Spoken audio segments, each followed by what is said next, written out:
moving in the right direction when things didn't go your way. Welcome to Impact and Fulfillment with Coach Mike D, where you'll gain practical wisdom and dynamic insight from amazing conversations to live your best life.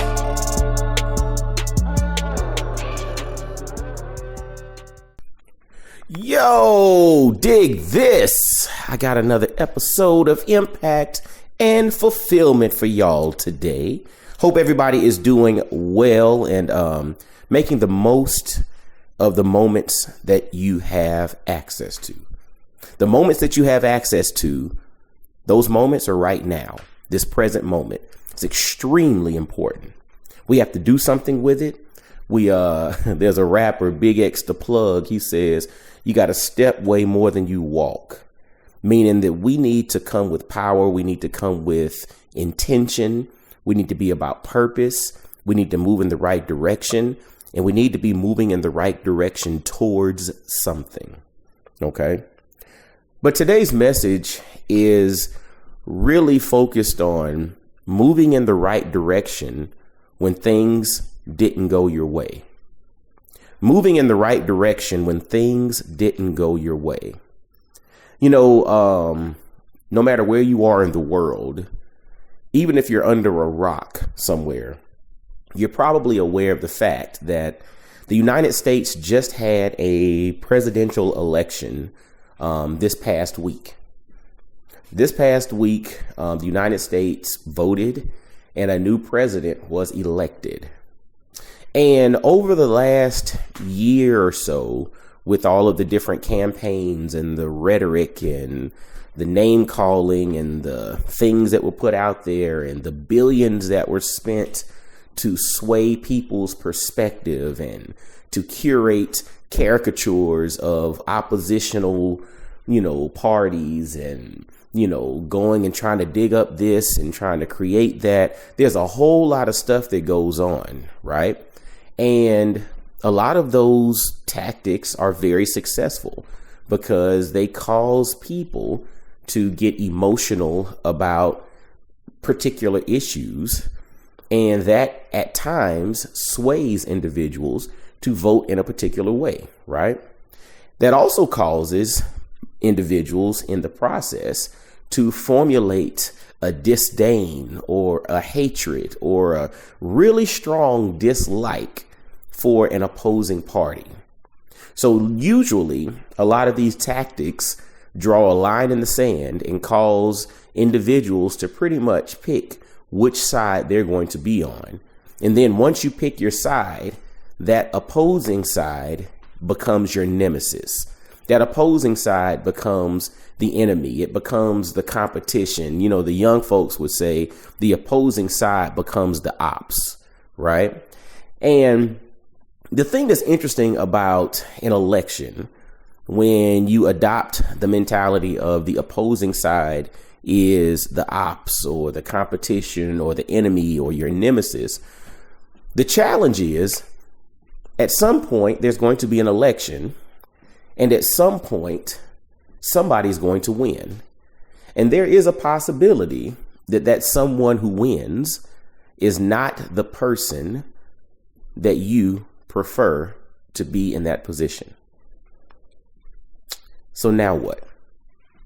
There's a lot of people in the United States that are dancing and happy and overjoyed because Donald Trump was elected president, right?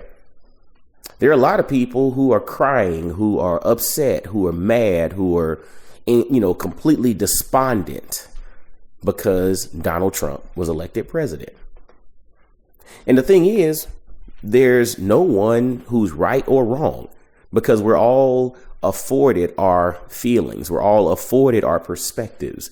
We're all afforded our thought processes, directly correlated with our lived experience or what we see as, value or truth, right?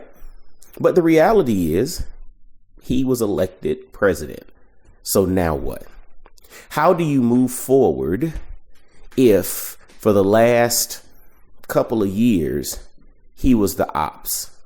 He was the competition. He was the nemesis.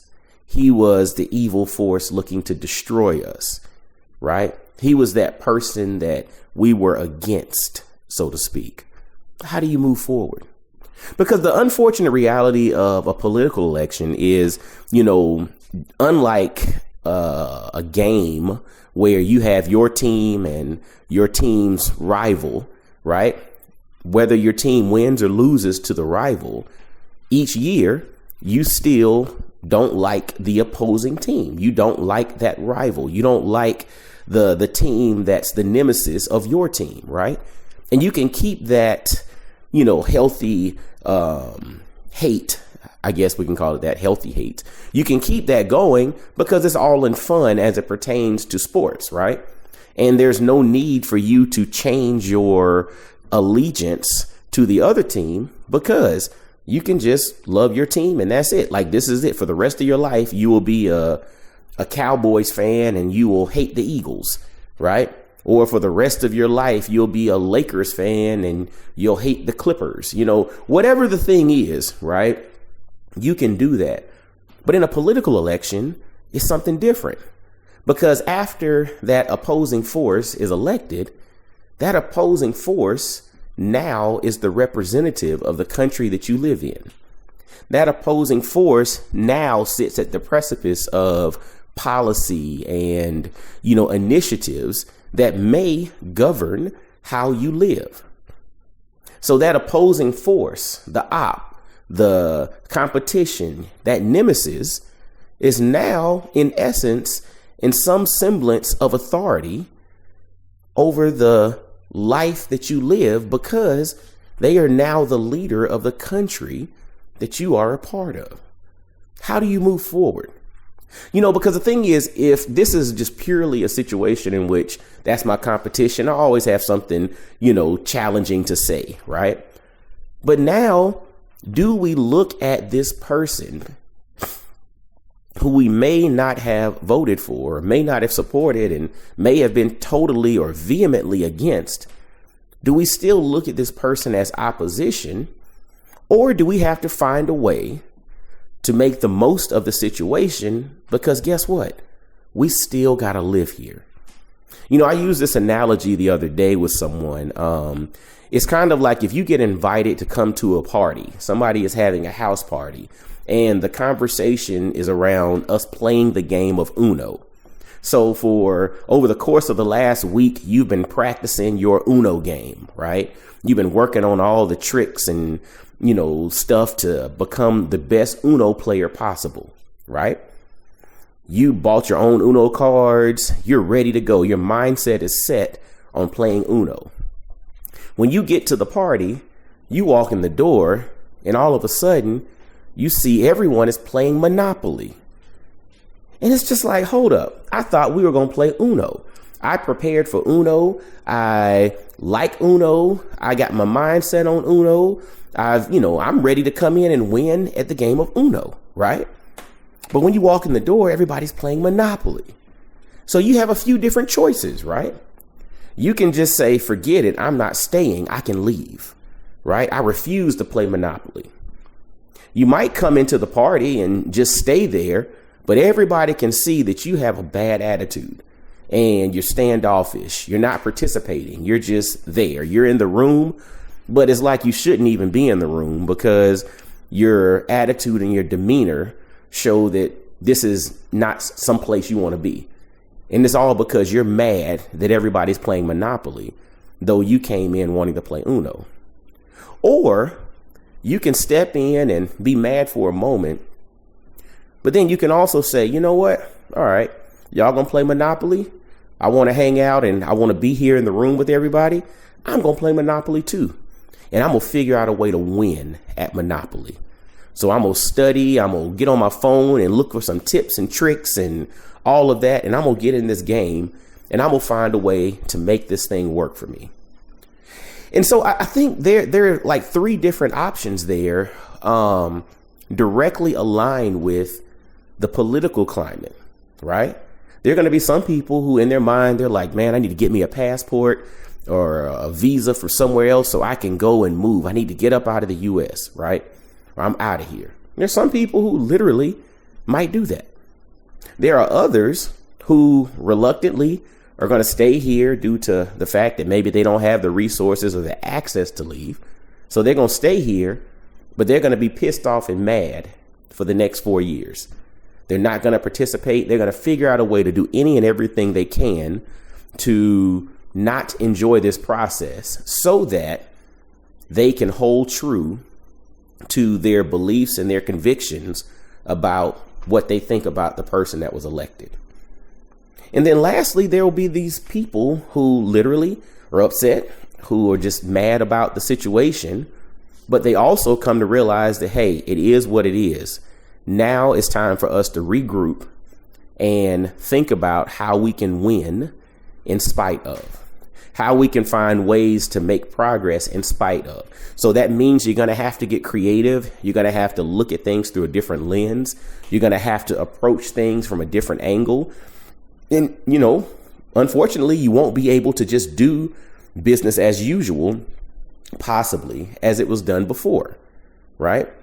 And the thing that's interesting about that last perspective, if we look at the landscape of life, society, technology, innovation, AI, robotics, all of this stuff, right?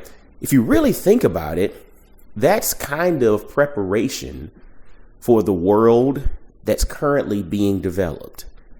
See, gone are the days where you just learn one thing and you go and do that one thing for the next 35 years and you can ride off into the sunset, right?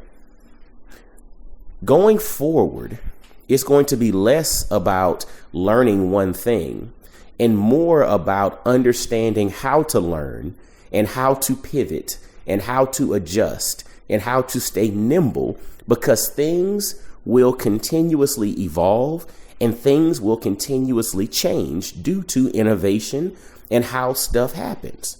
So you're actually preparing yourself to become successful in the current and world to come if you prepare yourself to be nimble, flexible, creative in how you operate, and having the ability to change and pivot when necessary. That's going to dictate success as we move forward. Can you relearn something? Can you learn something new? Can you adjust how you operate? Can you pick up and do something different? Are you nimble? I use the Swiss Army knife analogy a lot. The Swiss Army knife typically has roughly 25 to 27 tools in the Swiss Army knife, right? The challenge is most of us only use one or two of those 27 tools. The people who are going to achieve success, impact, and fulfillment as we move forward are going to be people that are going to have to start playing around with some of the other tools that they have at their disposal. Because different situations require different tools. You've heard the age-old statement that if all you have is a hammer, everything starts looking like a nail, right? That's a really logical perspective. If all you're working with is a hammer, everything starts looking like a nail because all you have is a hammer. But what if you start to look at yourself as this Swiss Army knife where you have 20 plus tools at your disposal? And some of us, have even more tools than that. But let's just use that as an example. Now, I don't have to make everything a nail.